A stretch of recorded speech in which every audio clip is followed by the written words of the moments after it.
up on this Tuesday edition of Newsline at noon. President Park Geun-hye has confirmed 3 key government posts, including the new welfare minister and Prosecutor-General, despite strong objections from the main opposition Democratic Party. U.S. Vice President Joe Biden in Tokyo on the first leg of his Asian tour says recent territorial and airspace disputes underscore the need to establish crisis management and confidence-building measures between China and Japan. Plus, the Korean government will unveil steps today to boost the ailing housing market as part of efforts to spur the economic recovery. These stories and more coming up on Newsline at noon.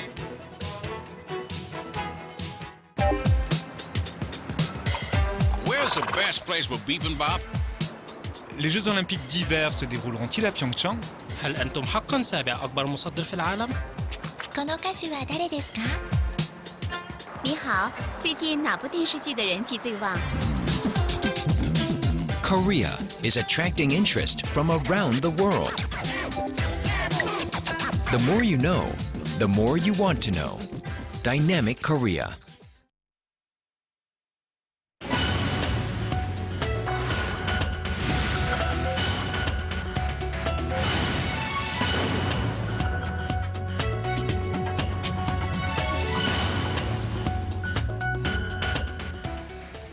Good to have you with us. You're watching Newsline at noon on Tuesday, December 3rd. Live from Seoul, I'm Kim Hyun-ji. And I'm Mark Broom. Thanks for joining us. We start at the nation's top office. Refusing to bow to opposition pressure, President Park Geun-hye went ahead and confirmed 3 key government posts on Monday, including the new welfare minister and Prosecutor-General.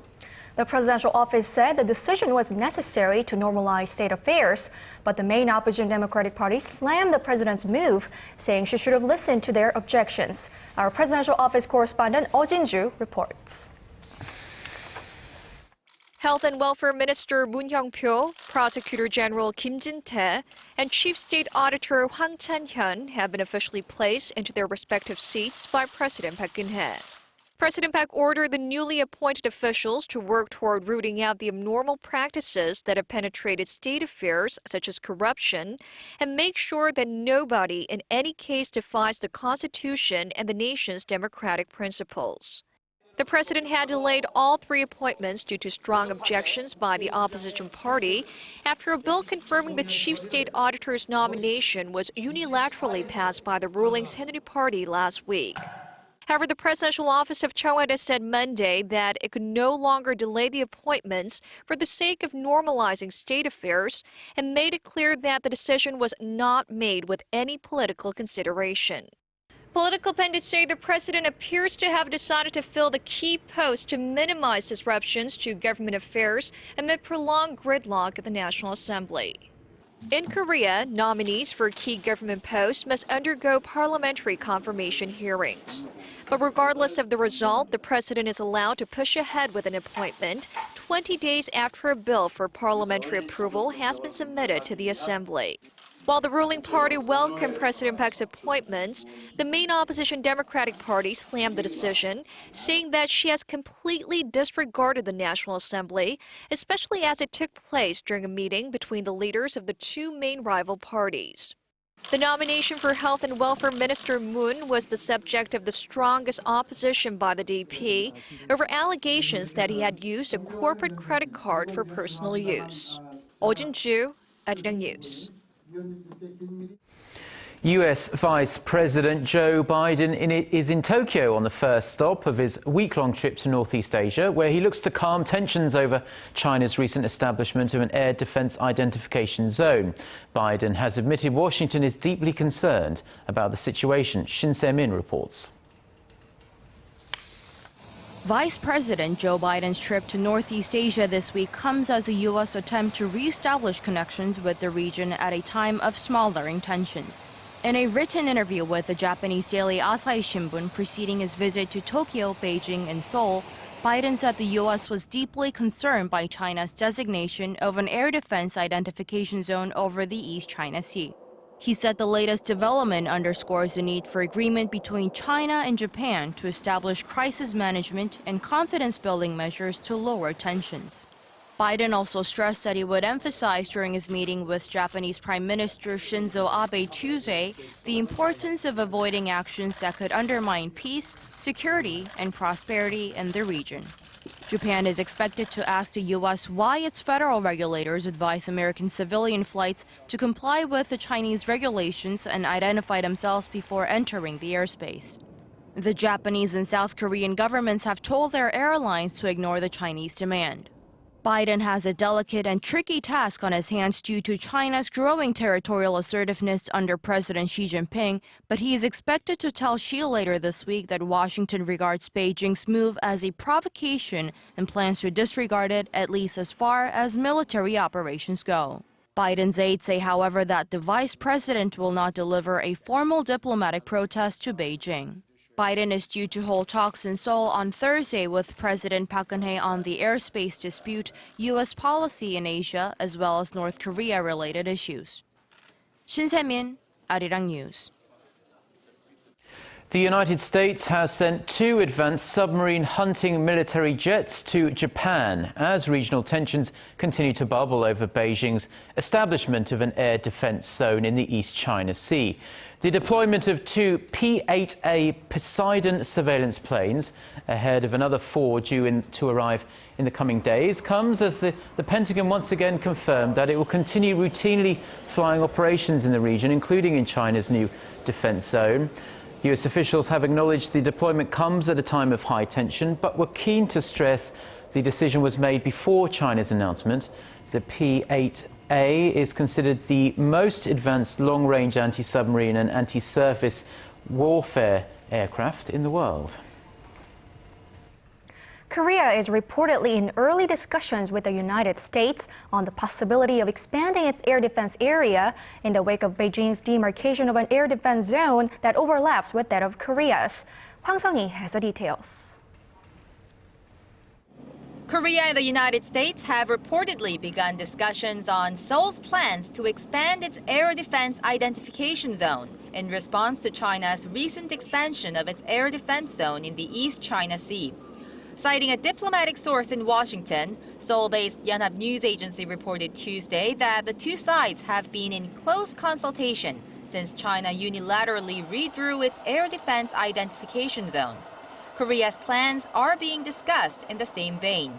The source added, however, that Washington's position on the issue has not yet been confirmed. An unnamed Pentagon official confirmed that Seoul and Washington are in consultation with one another, but said Korea has not yet made a formal announcement on the matter. Beijing's redrawing of its air defense zone last month has escalated military tensions in Northeast Asia. The zone overlaps with one set by Japan and covers disputed islands that are controlled by Japan.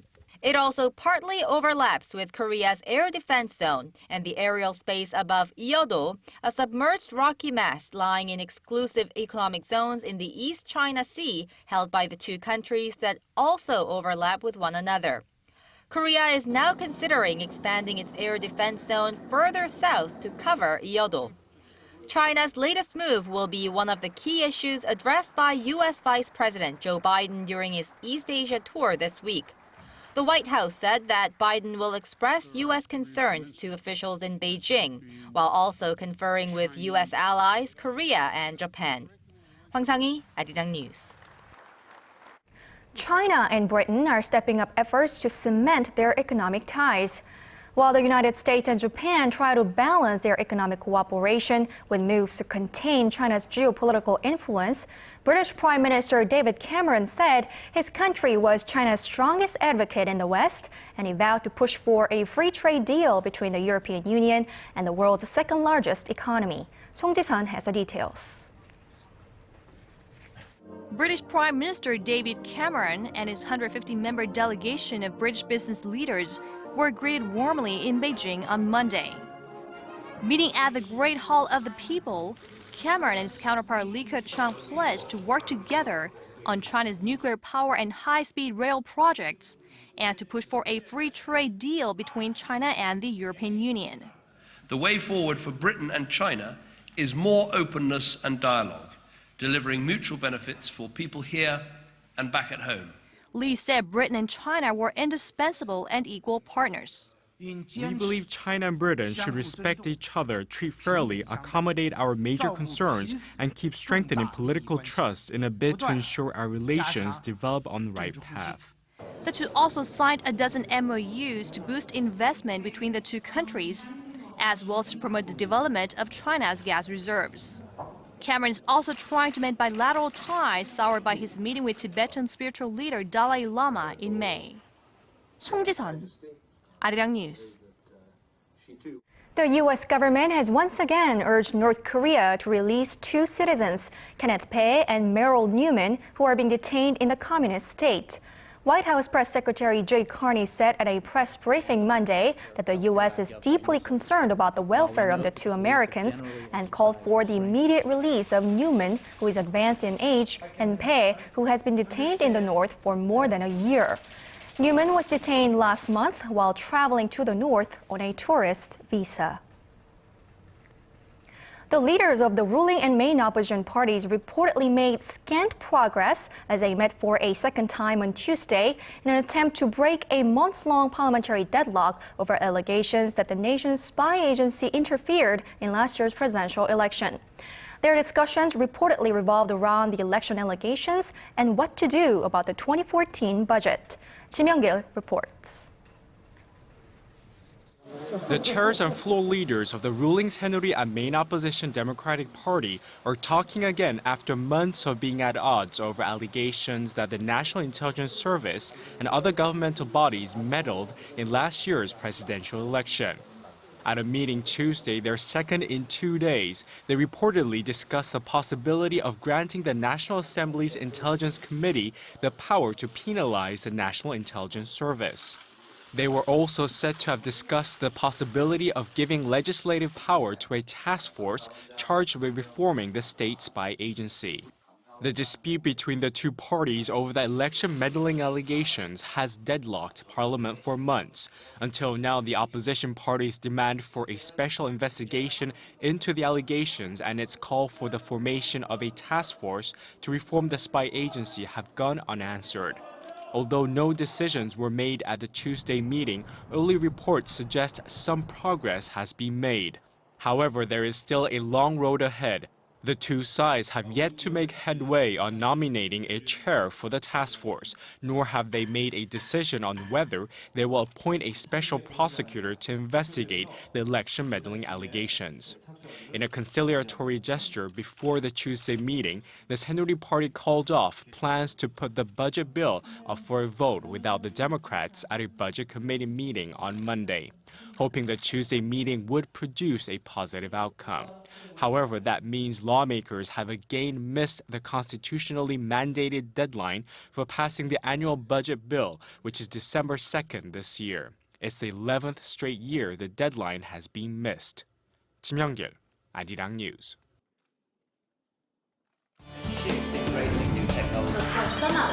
For your fill of Korean and international news. Join Chae Yu-sun and Mark Broom every weekday at lunchtime. Newsline at noon. Plenary session this Wednesday and vote on the government restructuring bills. The government will hold a finance ministers meeting later on this Tuesday on ways to support the nation's ailing housing market. Senior Presidential Secretary for Economic Affairs, Jo Won-dong, says the government has decided on 15 bills related to boosting the economy in the fields of investment, venture and startups, as well as the housing market. A third of the bills are related to real estate and housing policies. The focus on the housing market comes as Jeonse prices have skyrocketed since 2008. Jeonse is Korea's unique rental system that requires a large lump sum rental deposit. Korean officials will meet Australian trade officials later on this Tuesday to begin working-level contacts for joining the Trans-Pacific Partnership, or TPP. The meeting will take place in Bali, Indonesia, where all 12 nations taking part in the US-led Trans-Pacific Trade Deal are also attending the ministerial conference of the World Trade Organization. Korea, which late last week expressed an interest in joining the TPP, negotiations will also hold talks with officials from Japan, Canada and other nations already negotiating for TPP in Bali or in Singapore, which is the venue for a TPP ministerial meeting this coming Saturday. Depending on the outcome of the working level contacts, Korea could make a decision on its participation in the TPP as early as mid-December. Now, as far as tourism is concerned, many more Koreans holiday overseas compared to the number of foreigners who come here for a break. Reflecting this, Korea's tourism trade balance logged a deficit for the 17th straight month in October. The Korea Culture and Tourism Institute says the country's tourism deficit was $94 million in October, and the cumulative deficit for the first 10 months of the year was well over $3 billion. While foreign tourists visiting Korea spent some $11.6 billion, Korean tourists spent nearly $15 billion in foreign countries over the same period. Despite the continual growth in the number of visitors coming to Korea, the country has logged a tourism deficit every year since 2001.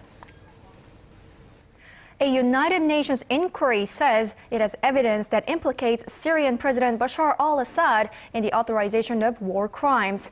And this, as an activist group puts the death toll in Syria's 3-year civil war at nearly 126,000. Yurian reports. The UN had in the past reported the Syrian government appeared to be responsible for the majority of human rights abuses in Syria during the near 3-year civil war. But on Monday, for the first time ever, it made a direct link between the war crimes and President Bashar al-Assad. They point to the fact that the evidence indicates responsibility at the highest level of government, including the head of state. Pillay added that the scale and viciousness of the human rights abuses in Syria almost defies belief. The UN official said she had secret lists of suspects responsible for those violations, which she says cannot be revealed. In hopes that those suspects will one day face trial at the International Criminal Court, Pillay urged world powers to make accountability for war crimes in Syria their top goal before they meet for Syria peace talks on January 22nd. Accountability should be a key priority of the international community, and I want to make this point again and again as the Geneva II talks begin. And I reiterate my call to all member states to refer the situation to the ICC. The Syrian government was dismissive of Pillay's remarks, calling them nonsense. The report comes as the international community is once again reminded of the severity of the crisis in Syria. The Syrian Observatory for Human Rights, a UK-based activist group, put the latest death toll at almost 126,000, a third of them civilians, emphasizing that these numbers do not include 40,000 or more deaths due to lack of documentation. The group urged the international community to increase their efforts to help end the conflict. Yurian, Arirang News. The United Nations is launching a probe into the surveillance powers of U.S. and British intelligence agencies. Following revelations, they are using top-secret programs to store and analyze billions of emails, phone calls, and text messages. The UN's Special Rapporteur on Counterterrorism, Ben Emerson, says Edward Snowden's whistleblowing had disclosed issues at the very apex of public interest concerns. He added that the media had a duty and right to publish stories about the activities of the U.S. National Security Agency and its British counterpart, GCHQ. The inquiry will make a series of recommendations to the UN General Assembly next year. Thousands of protesters in the Ukrainian capital Kiev have blocked entrances to the government building and called for the removal of the Prime Minister and his cabinet over the president's decision to scrap an agreement for closer ties to the European Union. Prime Minister Mykola Azarov says the protests have spiraled out of control and are showing signs of a coup d'etat. Speaking to ambassadors from the EU, Canada and the US on Monday, Azarov said blocking state institutions was very serious and indicates the protesters plan to seize the parliament building. Most of the international community, including the United States, have condemned the violence and called for all sides to hold talks. US authorities probing into the cause of Sunday's train crash in the Bronx area of New York City, in which 4 people were killed and more than 60 injured, say the train was traveling well above the speed limit before the train derailed. The National Transportation Safety Board says the train was doing 132 kilometers an hour when it entered a curve with a speed limit of 50 kilometers an hour. As the train then jumped off the tracks, investigators are now looking into whether the accident was a result of human error or brake trouble. Officials have identified the deceased, among them one Korean national, 35-year-old An Ki-suk. Of the 150 people who were on board the train, 11 remain in a critical condition. Online retailer Amazon has unveiled a new drone service system that is designed to deliver your purchases within 30 minutes upon order. But you may have to wait a few years before the service is up and running, as the US aviation regulators have yet to approve drones for civilian use. Kim Min-ji reports. This customer is making what looks like a routine purchase through Amazon.com. But it could be the future of shopping if the online retailer has its way. After buying his product, the customer clicks the 30-minute delivery button. Back at the warehouse, the product is placed in a yellow box, carried along a conveyor belt, and picked up by a drone. Shortly afterward, the drone delivers the box to his doorstep. This is a drone delivery service which will be called Prime Air, under development by Amazon, the world's largest online retailer. The drones, called octocopters, are powered by an electric motor and use a GPS system to locate the delivery destination. Amazon's chief executive says products that are under 2.3 kilograms in weight can be delivered within 30 minutes upon order. These generations of vehicles, it could be a 10-mile radius from a fulfillment center. So in urban areas, you could actually cover very significant portions of the population. However, it will be a few years before this service can be implemented, as the U.S. Federal Aviation Administration has yet to draw up regulations for the use of unmanned drones for civilian purposes. The FAA could finalize its regulations for civilian unmanned aircraft systems by 2015 at the earliest, clearing the path for the Amazon project and possibly making drones a part of your future shopping experience. Kim Min-ji, Arirang News. And now, let's get an update on the forecast with our Lee Ji-hyun, who's standing by at the Weather Center. Good afternoon, Ji-hyun. Well, hello, Yeonji and Mark. Well, it's a beautiful Tuesday afternoon, guys. Yeah, it certainly is, but it does seem to be rather foggy or smoggy, rather, outside. All right. Well, unfortunately, that's not fog. It's more toxic smog from China. It will only impact the upper parts of the peninsula. So if you live in the Seoul metro area, you might want to put on a face mask before head out today. And be sure to wash your hands frequently. And weather-wise, things are looking a bit warmer, with highs soaring into the double digits across the country. And right now, we are looking at a few patches of clouds, but the southern provinces are enjoying nice sunny skies. So overall, it should feel like late fall again today. Now, tomorrow's weather outlook is not all that different from today's. We will have mostly sunny skies, and temperatures should be similar to today's. Now, the first week of December will be on the mild side, with neither rain nor snow in the forecast until next week. So enjoy the mild and sunny weather while it's here. But now, here are the readings for today. The morning low in Seoul started out at 2, but the high this afternoon will peak at 10, and the high in Gwangju will be 11, and Daegu and Busan will see a high of 13 with lots of sunshine. Now, let's see how other regions are looking. It looks like people in Jeju will enjoy a mild day with highs reaching to 13 in the afternoon. Daejeon and Dokdo will also have double-digit afternoon highs at 11 and 10, while Mount Kumgang stays on the chilly side all day long.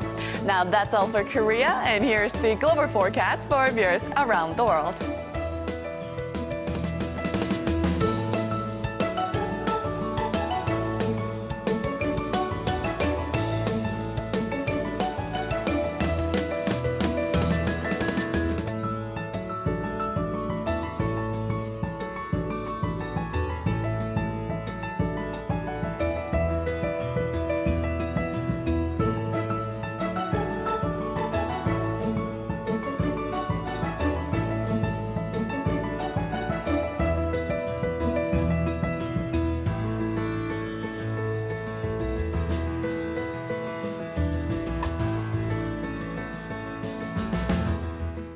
That's all for me today. Hope you have a wonderful rest of the day, and let's send it back to Mark and Yeonji in the studio.